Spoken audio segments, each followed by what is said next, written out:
The Secret Garden by Frances Hodgson Burnett. Chapter 7. The Key to the Garden. 2 days after this, when Mary opened her eyes, she sat upright in bed immediately and called to Martha. "Look at the moor! Look at the moor!" The rainstorm had ended, and the gray mist and clouds had been swept away in the night by the wind. The wind itself had ceased, and a brilliant deep blue sky arched high over the moorland. Never, never had Mary dreamed of a sky so blue. In India, skies were hot and blazing. This was of a deep, cool blue, which almost seemed to sparkle like the waters of some lovely, bottomless lake. And here and there, high, high in the arched blueness, floated small clouds of snow-white fleece. The far-reaching world of the moor itself looked softly blue instead of gloomy purple-black or awful dreary gray. "Aye," said Martha, with a cheerful grin. "The storm's over for a bit. It does like this at this time o' the year. It goes off in a night like it was pretendin' it had never been here and never meant to come again. That's because the springtime's on its way. It's a long way off yet, but it's comin'." "I thought perhaps it always rained or looked dark in England," Mary said. "Eh, no," said Martha, sitting up on her heels among her black-lead brushes. "Nowt o' the sort." "What does that mean?" asked Mary seriously. In India the natives spoke different dialects, which only a few people understood, so she was not surprised when Martha used words she did not know. Martha laughed as she had done the first morning. "There now," she said, "I've talked broad Yorkshire again, like Mrs. Medlock said I mustn't.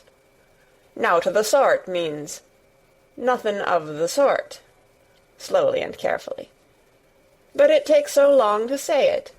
Yorkshire's the sunniest place on earth, when it is sunny. I told thee thou'd like the moor after a bit. Just you wait till you see the gold-coloured gorse blossoms, and the blossoms o' the broom, and the heather flowerin', all purple bells, and hundreds o' butterflies flutterin', and bees hummin', and skylarks soarin' up and singin'. You'll want to get out on it at sunrise and live out on it all day like Dickon does." "Could I ever get there?" asked Mary wistfully, looking through her window at the far-off blue. It was so new and big and wonderful, and such a heavenly color.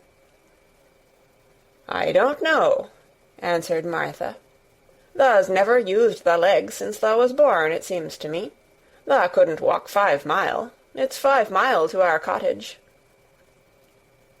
"I should like to see your cottage." Martha stared at her a moment curiously before she took up her polishing brush and began to rub the grate again. She was thinking that the small plain face did not look quite as sour at this moment as it had done the first morning she saw it. It looked just a trifle like little Susan Ann's, when she wanted something very much.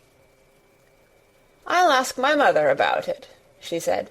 "She's one of them that nearly always sees a way to do things. It's my day out today, and I'm going home. I am glad. Mrs. Medlock thinks a lot of Mother. Perhaps she could talk to her." "I like your mother," said Mary. "I should think tha did," agreed Martha, polishing away. "I've never seen her," said Mary. "No, tha hasn't," replied Martha. She sat up on her heels again and rubbed the end of her nose with the back of her hand, as if puzzled for a moment. But she ended quite positively. "Well, she's that sensible and hard-workin' and good-natured and clean that no one could help liking her whether they'd seen her or not. When I'm going home to her on my day out, I just jump for joy when I'm crossin' the moor."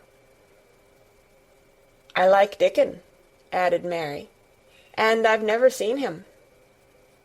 "Well," said Martha stoutly, "I've told thee that the very birds likes him, and the rabbits, and wild sheep, and ponies, and the foxes themselves.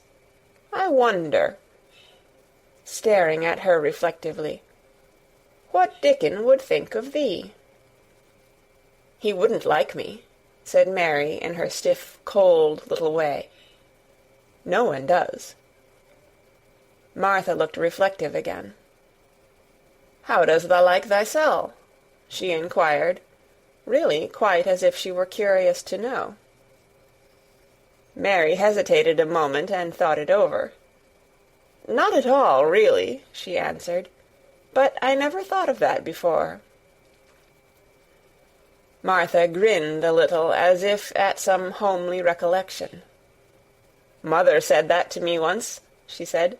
"She was at her wash-tub, and I was in a bad temper, and talking ill of folk, and she turns round on me and says, 'The young vixen, tha! There tha stand, saying tha doesn't like this one, and tha doesn't like that one. How does tha like thysel'?' It made me laugh, and it brought me to my senses in a minute." She went away in high spirits as soon as she had given Mary her breakfast. She was going to walk 5 miles across the moor to the cottage, and she was going to help her mother with the washing and do the week's baking, and enjoy herself thoroughly. Mary felt lonelier than ever when she knew she was no longer in the house. She went out into the garden as quickly as possible, and the first thing she did was to run round and round the fountain flower garden 10 times. She counted the times carefully, and when she had finished she felt in better spirits.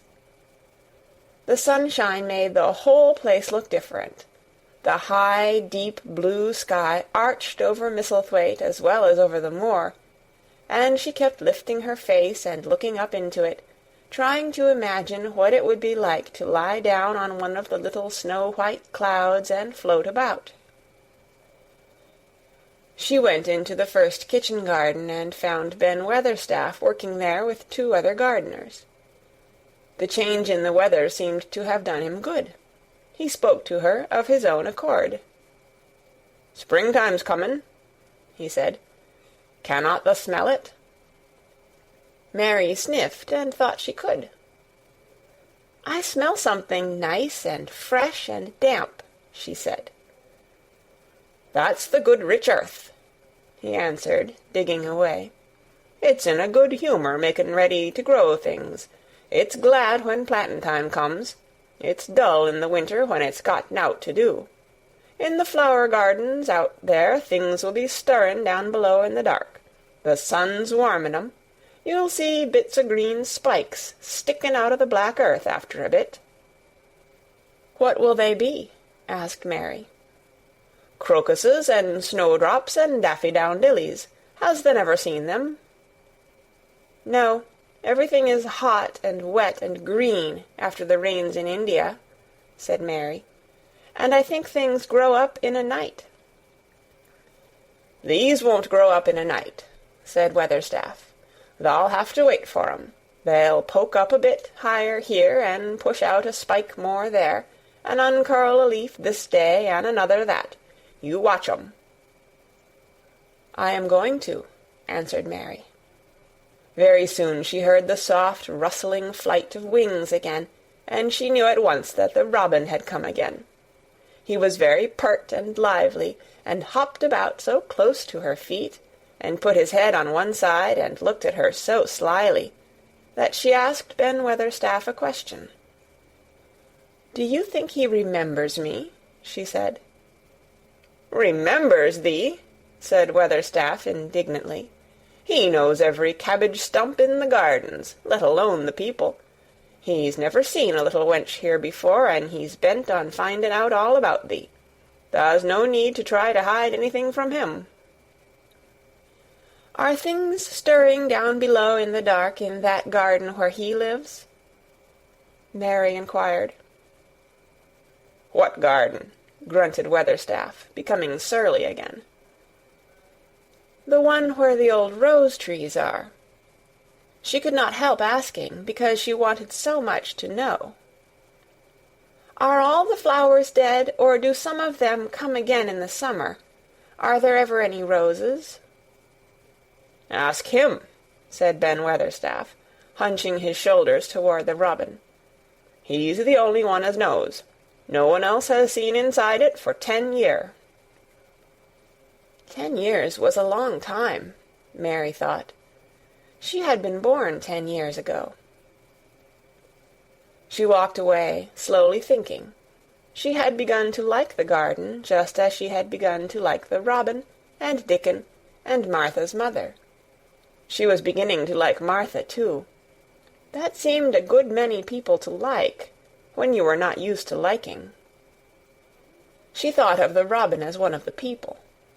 She went to her walk outside the long ivy-covered wall over which she could see the tree-tops, and the second time she walked up and down the most interesting and exciting thing happened to her, and it was all through Ben Weatherstaff's robin. She heard a chirp and a twitter, and when she looked at the bare flower-bed at her left side, there he was, hopping about, and pretending to peck things out of the earth, to persuade her that he had not followed her. But she knew he had followed her, and the surprise so filled her with delight that she almost trembled a little. "You do remember me," she cried out. "You do! You are prettier than anything else in the world." She chirped and talked and coaxed, and he hopped and flirted his tail and twittered. It was as if he were talking. His red waistcoat was like satin, and he puffed his tiny breast out and was so fine and so grand and so pretty that it was really as if he were showing her how important and like a human person a robin could be. Mistress Mary forgot that she had ever been contrary in her life when he allowed her to draw closer and closer to him, and bend down and talk and try to make something like robin sounds. Oh, to think that he should actually let her come as near to him as that! He knew nothing in the world would make her put out her hand toward him, or startle him in the least tiniest way. He knew it because he was a real person, only nicer than any other person in the world. She was so happy that she scarcely dared to breathe. The flower-bed was not quite bare. It was bare of flowers because the perennial plants had been cut down for their winter rest, but there were tall shrubs and low ones which grew together at the back of the bed, and as the robin hopped about under them she saw him hop over a small pile of freshly turned-up earth. He stopped on it to look for a worm. The earth had been turned up because a dog had been trying to dig up a mole, and he had scratched quite a deep hole. Mary looked at it, not really knowing why the hole was there, and as she looked she saw something almost buried in the newly turned soil. It was something like a ring of rusty iron or brass, and when the robin flew up into a tree near by, she put out her hand and picked the ring up. It was more than a ring, however. It was an old key, which looked as if it had been buried a long time.